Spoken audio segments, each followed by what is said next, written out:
किया है कि गोंड केवल मिर्जापुर के पहाड़ी क्षेत्र में ही निवास करते हैं। अन्यत्र जो निवास करते हैं वो कहाँ भ्रष्टा जाते हैं, लोग ओबीसी के अंदर जाते हैं। उसी सापेक्ष में 2004-5 में उसमें देखिए जनपद वाई 61 से 78 तक 000 किसी जनपद में नहीं। तो महाराज देख लीजिए वहाँ ये शोध कर रहा आपका, हम नहीं कह रहे, आपका सरकारी तंत्र कर रहा है। तो वहाँ नहीं है, जब नहीं है तो कहाँ से आ गए तो उनका माइग्रेट कागज जब कह रहे हैं तो 1950 ये जो आप लोग अपना पत्र दे रहे हैं इसके समर्थन में सरकारी हम नहीं करेंगे, हम ला के आपको लखनऊ दिखा देंगे। यही हम लड़के हैं लखनऊ पूरा शोध या शोध संस्थान से मंगा कर देख लीजिएगा, पेज नंबर हमने डाल रखा है, शोध का है। आपके रिकॉर्ड के अनुसार मैं सब पेपर तैयार किया हूँ, अपने हमारा कुछ नहीं और इनका देख लीजिए 1915 में प्रधान 2015 उनका निरस्त हुआ जिले से, मंडल से निरस्त हुआ। फिर वहाँ से एक दरोगा की रिपोर्ट पर विजिलेंस जांच के नाम पर, सतर्कता प्रकोष्ठ के नाम पर एक दरोगा के जांच पर डीएम की जांच खत्म कर दी गई, कमिश्नर की जांच खत्म कर दी गई, उसको धुरिया प्रमाणित कर दिया।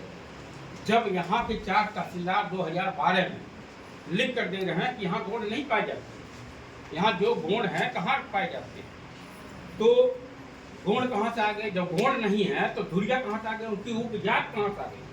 जब धुरिया स्वयं नहीं है तो आपके चारों तहसीलदार 4 तहसीलदार है महाराज, चारों तहसीलदार ने 2012 में लिख कर दिए हर जगह होगा, आपके पास होगा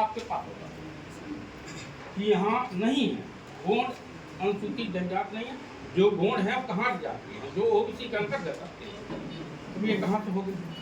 और 2015 में ये प्रधान उनका निरस्त हुआ। इसके बाद 2021 में उनका भतीजा चुनाव लड़ा ओबीसी से, 2000 इनकी माताजी 2005 में ओबीसी से चुनाव लड़ी। इनकी माताजी नोट करिए सर, इनकी माताजी 2005 में ओबीसी सीट से चुनाव लड़ी। सर ऑन पेपर बात हो, नहीं आपके बारे में मैंने नहीं बोला सर, मैं भी शासनादेश के बारे में बात कर रहा हूँ। बात करिए, आप दिखाइए, आपके बारे में मैंने कुछ भी ये बताइए इतना समय मैंने सुना नहीं सर तो गलत, जहाँ काउंटर की बात आ गई गलत सही निष्कर्ष हमें निकालना है। जी सर अगर ये बताइए सुनेंगे नहीं तो हमें आने की जरूरत ही नहीं, तो तब हम आप ही को बुला लेते, वहाँ सुन लेते। हम यहाँ आए हैं तो सुनेंगे तो सबकी, और उसके बाद जो शासनादेश कह रहा होगा, जो भारत सरकार का नोटिफिकेशन कर रहा होगा, जो कागज कह रहा होगा, उसके आधार पर मैं निष्कर्ष निकालूंगा। हम ही सबसे ऊपर तो है नहीं। हम जो रिपोर्ट देंगे, अगर हम गलत रिपोर्ट देंगे तो हमारी रिपोर्ट पर नहीं आप लोग विरोध करिएगा, चाहे आप हम विरोध करें या कोई भी। तो देखिए इनके बाद सर मौका दे दीजिएगा।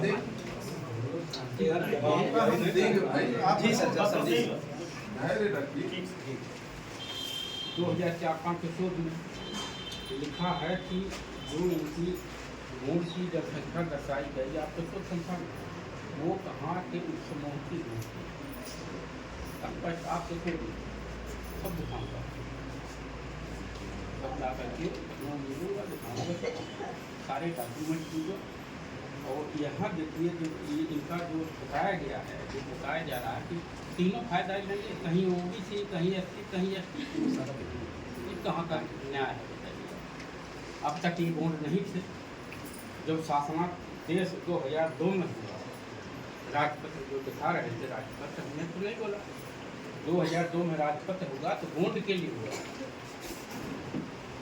लेटर है हमारे पास कि इनके लिए नहीं है, ये जो मिर्जापुर से विस्थापित होकर आते हैं, कहीं चुनाव लड़ने के लिए जाते हैं, कहीं जाते उनके लिए, लेकिन उसका बेनिफिट उन लोगों ने उठाना चालू कर दिया। अब आप देखें आपकी बात घूम फिर कर यही हो रही है। कोई नई बात नया साक्ष्य का जिक्र करना हो तो वो बताइए, और जो साक्ष्य जो आपने अपने कागज में प्रत्यावेदन में लिखा है लगाया नहीं है, ये कागज फिर हमारे पास लखनऊ राजस्व परिषद में आप किसको देंगे तो परिषद वहाँ ऑफिस में आकर के दे दीजिएगा।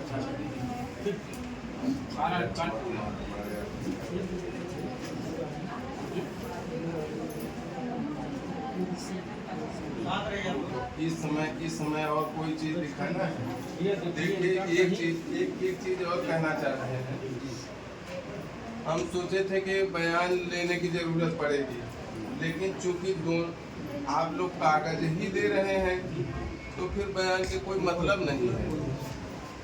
कि आप देखिए बयान हमें सिर्फ हमारा लेखपाल जो रिपोर्ट दिया है सिर्फ हम उनका ले रहे हैं, क्योंकि उनका एक 1.5 लाइन लिखा हुआ है। उन्होंने अपने सपोर्ट में शासनादेश और कागज दिखाया है, ये अपने सपोर्ट में जो देना होगा दे दीजिएगा। अभी तक तो फिलहाल नहीं दे रहे हैं। ये देखिए बैनामा इन्होंने लिया, उसमें स्पष्ट लिखा है कि आप इसकी जाँच संतुष्टि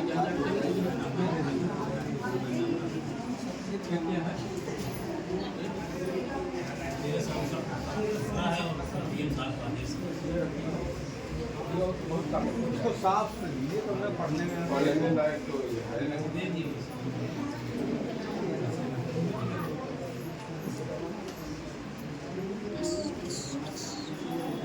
कोई साफ हो तो उसकी फोटो स्कैन कर लो, स्कैन कॉपी करके